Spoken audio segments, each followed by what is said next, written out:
Social des banques et établissements financiers du Sénégal. Alors parlez-nous de l'essentiel qui nous réunit aujourd'hui.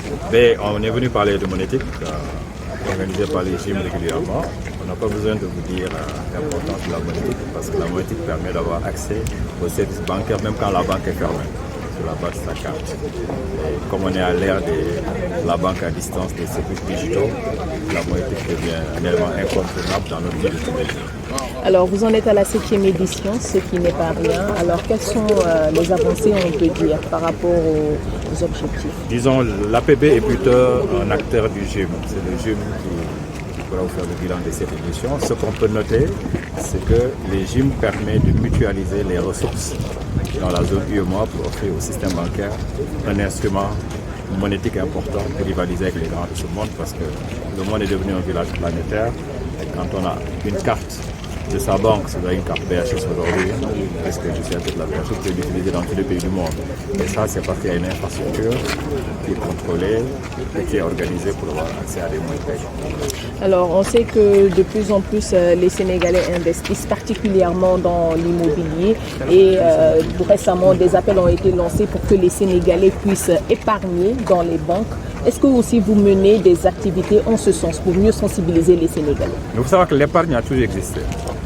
Je vous rappelle, si vous demandez aux générations avant, chacun avait son livret d'épargne à la poste, ou son livret d'épargne dans sa banque, ou sa boîte de tontine.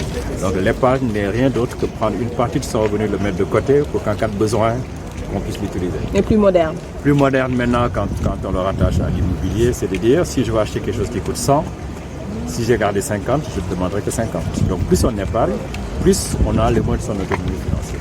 Et c'est l'épargne constituée par les uns et les autres qui permet de financer l'économie. De l'importance de cette rencontre. De l'épargne. Merci. Vous Quelles avez sont des les avancées essentielles qu'on a pu noter en Afrique depuis l'introduction, j'allais dire, l'irruption de la monétique? La monétique permet d'économiser les frais d'infrastructure. Avant, quand il n'y avait pas de carte monétique, vous avez besoin d'argent, vous êtes obligé d'aller à la banque.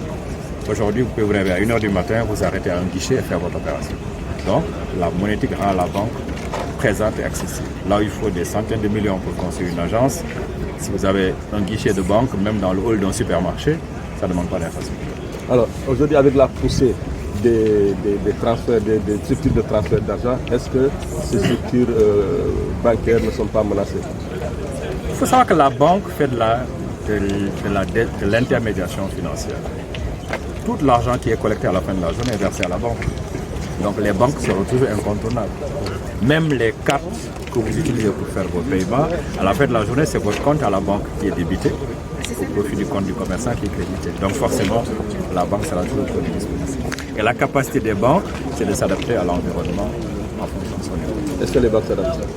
Mais si les banques ne s'adaptaient pas, vous n'avez pas eu des banques qui s'installent de plus en plus au Sénégal et qui ouvrent des gaps qui sont dans la banque digitale. Si vous avez entendu la banque digitale, c'est que la banque s'adapte à l'immobilier.